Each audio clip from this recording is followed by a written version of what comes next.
انسان کو تو سجدہ کرنے کے لیے شیطان روکتا ہے، شیطان کو سجدہ کرنے کے لیے کس نے روکا تھا؟ 100 سال بھوک کی شکل میں اسے سزا دی گئی، 100 سال نفس کو آگ میں جلایا گیا۔ میرے اللہ نے پوچھا اب بتا تو کون ہے اور میں کون ہوں؟ نفس نے کہا میرے مالک تو میرا خدا ہے اور میں تیرا بندہ ہوں۔ یہ بات تو مشہور ہے کہ تمام گناہوں کی جڑ شیطان ہے، ساری برائیاں شیطان ہی کرواتا ہے۔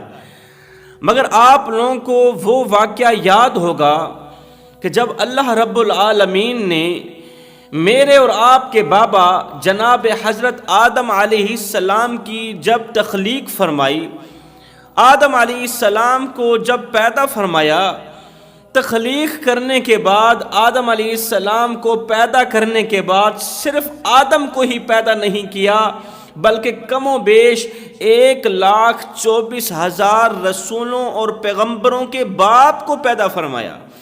آدم علیہ السلام کو پیدا کر کے اللہ رب العالمین نے تمام فرشتوں کو کہا کہ میرے آدم کو سجدہ کرو۔ ہر ایک فرشتے نے سجدہ کیا۔ اللہ رب العالمین کا یہ فرمان سنتے ہی، یہ حکم سنتے ہی حضرت جبریل علیہ السلام جھک گئے، حضرت میکائیل علیہ السلام جھک گئے، حضرت اسرائیل علیہ السلام جھک گئے، اسرافیل علیہ السلام جھک گئے، مگر ایک ابلیس تھا جو ایسے ہی اکڑ کے کھڑا رہا۔ یہ ابلیس اس وقت بہکا ہوا گمراہ نہیں تھا، یہ ابلیس اس وقت شیطان نہیں تھا، بلکہ یہ تو اس وقت تمام فرشتوں کا سردار تھا، یہ تو اس وقت کا بہت ہی بڑا عبادت گزار فرشتہ تھا، بہت ہی زیادہ بہت سارا علم رکھنے والا تھا۔ اس نے اللہ کے حکم کو ٹال کر اللہ کی نافرمانی کرتے ہوئے آدم علیہ السلام کو سجدہ نہ کیا۔ اب میں آپ لوگوں سے پوچھنا چاہتا ہوں کہ ہر ایک کو گمراہ کرنے والا شیطان ہے، ہر ایک انسان کو بہکانے والا شیطان ہے، ہر ایک کو گمراہ کرنے والا شیطان ہے، ہر ایک کو بہکانے والا شیطان ہے۔ مجھے بتاؤ شیطان کو کس نے بہکایا؟ شیطان کو کس نے اللہ کی نافرمانی کرنے پر مجبور کیا؟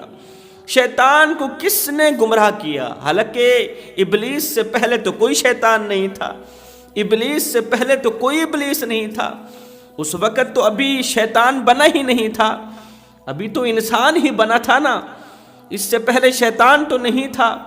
آج اگر کوئی انسان نماز نہیں پڑھتا، قرآن نہیں پڑھتا، شراب پیتا ہے، جوا کھیلتا ہے، زنا کرتا ہے، چغلی کرتا ہے، غیبت کرتا ہے تو شیطان بہکاتا ہے، شیطان اسے ورغلاتا ہے، شیطان اسے گمراہ کرتا ہے۔ اب انسان کو تو سجدہ کرنے کے لیے شیطان روکتا ہے، شیطان کو سجدہ کرنے کے لیے کس نے روکا تھا؟ ابلیس کو سجدہ کرنے کے لیے کس نے روکا تھا؟ حالانکہ یہ تو فرشتوں کا سردار تھا، اتنا بڑا عبادت گزار فرشتہ تھا، اسے تو چاہیے تھا کہ فوراً ہی سجدے میں گر جاتا، فوراً ہی سجدے میں جھک جاتا۔ سنو، ابلیس کو جس چیز نے سجدہ کرنے سے روکا، اللہ کی فرما برداری سے روکا، وہ کون سی چیز تھی؟ وہ تھا نفس امارہ۔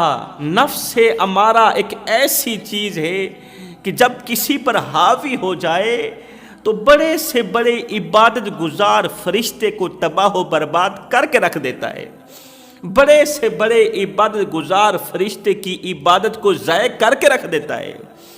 پھر فرشتوں کے سردار کو اللہ تعالیٰ نفس امارہ کی وجہ سے شیطان بنا کے رکھ دیتا ہے۔ لعنت کا توپ شیطان کے گلے میں ڈال کر کہ تو نے نفس امارہ کی پیروی کیوں کی ہے، تو نے نفس کی پوجا کیوں کی ہے؟ نفس امارہ نہیں تو شیطان کے اندر تکبر ڈالا تھا، شیطان کے اندر یہ خیال پیدا کیا تھا کہ تو آگ کا بنا ہوا ہے اور یہ آدم مٹی کا بنا ہوا ہے، تو نے اسے سجدہ نہیں کرنا۔ نفس امارہ نے ہی تو شیطان کو ورغلایا تھا، شیطان کو بہکایا تھا، ورنہ شیطان سے پہلے تو کوئی شیطان نہیں تھا، ابلیس سے پہلے تو کوئی شیطان نہیں تھا، ابلیس سے پہلے تو کوئی ابلیس نہیں تھا۔ اب ابلیس کو جس چیز نے سجدہ کرنے سے روکا وہ تھا نفس امارہ، جو آج بھی ہمارے ساتھ ہے۔ اس لیے رمضان کے شروع ہوتے ہی اللہ تعالیٰ نے شیطان کو قید کر لیا، شیطان کو جکڑ لیا۔ اب شیطان کے جکڑنے کے باوجود بھی، شیطان کے قید ہونے کے باوجود بھی جو لوگ رمضان المبارک کے مہینے میں شراب پیتے ہیں، جوا کھیلتے ہیں، زنا کرتے ہیں، غیبت کرتے ہیں، چغلی کرتے ہیں، گناہوں کی طرف بڑھتے ہیں، یہ وہ نادان ہیں جو نفس امارہ کے پجاری ہیں۔ شیطان تو جکڑا ہوا ہے، شیطان تو پنجرے میں بند ہے۔ اور اب تو شیطان کا نام بدنام مت کرو، شیطان کو بدنام نہ کرو، اپنے نفس امارہ کی بات بھی کیا کرو، اپنے نفس امارہ پر بھی قصور ڈالا کرو۔ جو لوگ نفس امارہ کے پجاری ہیں، نفسانی خواہشات کے پجاری ہیں، خواہشات کے پجاری ہیں، خواہشات کے پیچھے بھاگنے والے ہیں، بس وہی لوگ رمضان المبارک کے مہینے میں شراب پیتے ہیں، گناہ کبیرہ کرتے ہیں۔ اللہ رب العالمین نے قرآن مجید میں اپنے محبوب کو فرمایا، اے میرے محبوب، کچھ لوگ ایسے ہیں جنہوں نے نفسانی خواہشات کو اپنا خدا بنا لیا ہے، نفسانی خواہشات کو اپنا خدا سمجھ کے نفسانی خواہشات کی پوجا کرتے ہیں۔ اے میرے حبیب بتائیں تو صحیح، کیا آپ ایسے لوگوں کی وکالت کریں گے جو مجھے خدا ماننے کے بجائے نفس کو خدا مان بیٹھے ہیں، نفس کی پوجا کرتے ہیں؟ اے میرے محبوب، کیا آپ انہی لوگوں کی سفارش کریں گے؟ اب خواہشات کے پیچھے پیچھے بھاگنے کا مطلب کیا ہے؟ نفس کی پوجا کرنے کا مطلب کیا ہے؟ نفس کی پوجا کرنے کا مطلب یہ ہے کہ جب بھی گناہ کرنے کا دل کرے فوراً ہی کر دی، یہ ہے نفس کی پوجا۔ کسی بھی چیز کا دل کرے فوراً اسی وقت کر ڈالا۔ شراب پینے کا دل کر رہا ہے، رمضان کے مہینے میں بوتل اٹھائی منہ پر لگا لی، یہ ہے نفس ہمارا۔ زنا کرنے کا جی چاہ رہا ہے، دل کر رہا ہے، فوراً ہی کر ڈالا۔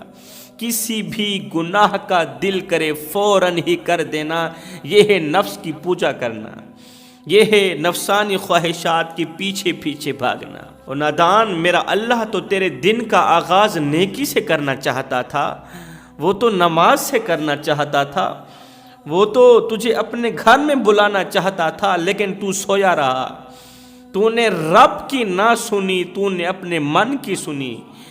یہی تو ہے نفس کی پوجا کرنا، یہی تو ہے نفسانی خواہشات کے پیچھے پیچھے بھاگنا، نفس کی سننا، اپنے رب کی نہ سننا۔ میرا اللہ تو تجھے اپنے گھر میں بلوانا چاہتا تھا، لیکن تو سویا رہا، تو نے رب کی نہ سنی، تو نے اپنے من کی سنی، تو نے اپنے نفس کی سنی۔ اتنے بڑے رب کی نافرمانی کر کے تو نے اپنے نفس کی سنی، تو نے اپنی شہوت کی سنی۔